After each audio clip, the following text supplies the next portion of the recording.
So, we're here today to tackle one of the biggest, oldest divides in human thought, that huge gap between the world of science and the realm of spirit. You know the one. For centuries, they've felt like two totally separate worlds. But what if they're not? Let's dive in and see if we can find where these two paths actually meet. All right, so think of it like this. In our quest for truth, we've got these two major players, right? On one side, you have science. It's all about what's objective. What can we measure? What can we replicate in a lab? It's all about hard data and matter. But then, on the other side, you've got spirituality. This world speaks a totally different language. It's about what's subjective, what you know directly, deep down. It's that truth you feel in your heart that you can't really pin down with words. They really do seem like they're from different planets, don't they? But what if they're just two sides of the same coin? And this is where things get, well, really interesting. Get this. The guy who literally fathered quantum theory, a giant of science, Max Planck, he said something that sounds like it was lifted straight from a mystical text. He said, "I regard consciousness as fundamental. I regard matter as derivative from consciousness." Just let that sink in for a second. The top physicist of his time is saying consciousness comes first, and the physical world comes from it. I mean, a statement like that from a Nobel laureate doesn't just crack open the door between science and spirit, it blows it right off its hinges. Okay, so if we're going to find that bridge, we have to be honest about the foundations on both sides. We've got to understand where each path kind of stumbles when it's all on its own.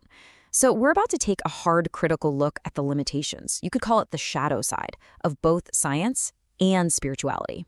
All right, so let's start with science. You could say it's built this tyranny of the measurable. The core dogma is pretty simple. If you can't measure it, if you can't quantify it, if you can't replicate it in a lab, then it's probably not real. Now look, this mindset has given us everything from smartphones to vaccines. It's incredible, but it also creates this kind of intellectual box. If it doesn't fit in the box, it gets ignored. And this quote just nails the problem.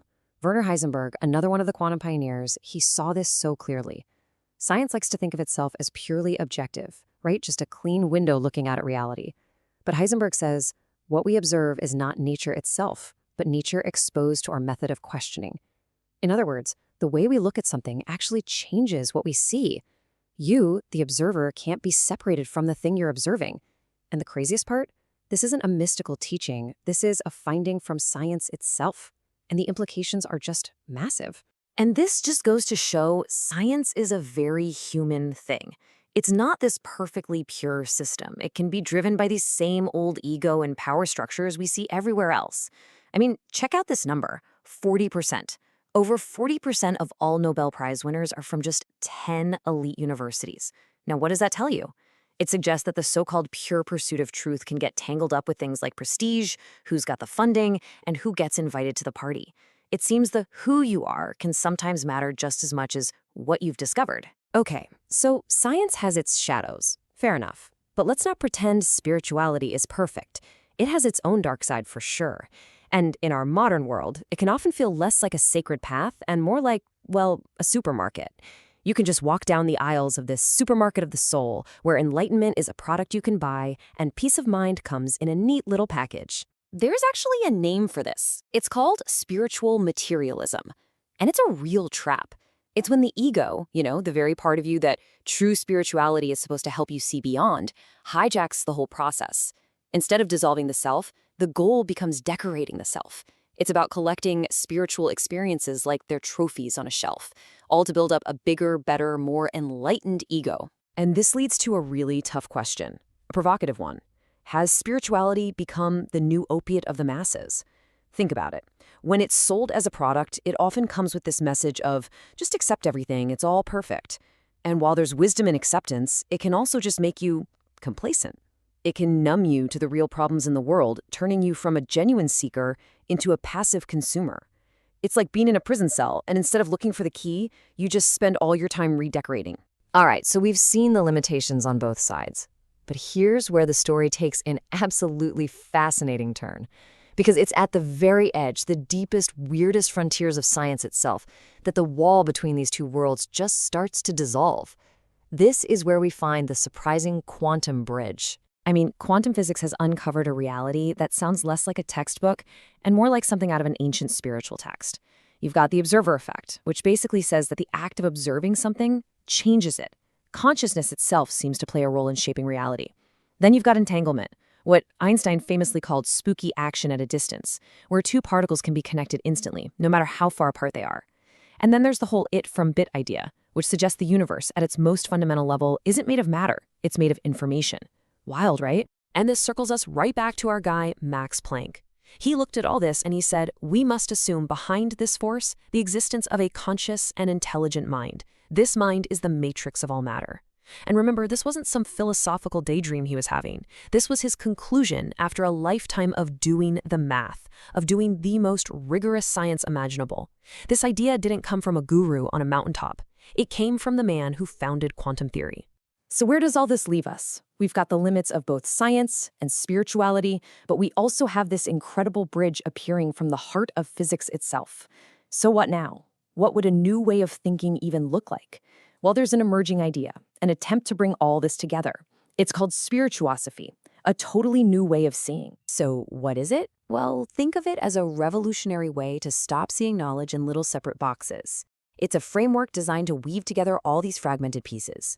It takes the sharp, precise thinking from philosophy, the deep, direct knowing from spirituality, the incredible insights into the human mind from psychology, and the mind-blowing discoveries from quantum physics.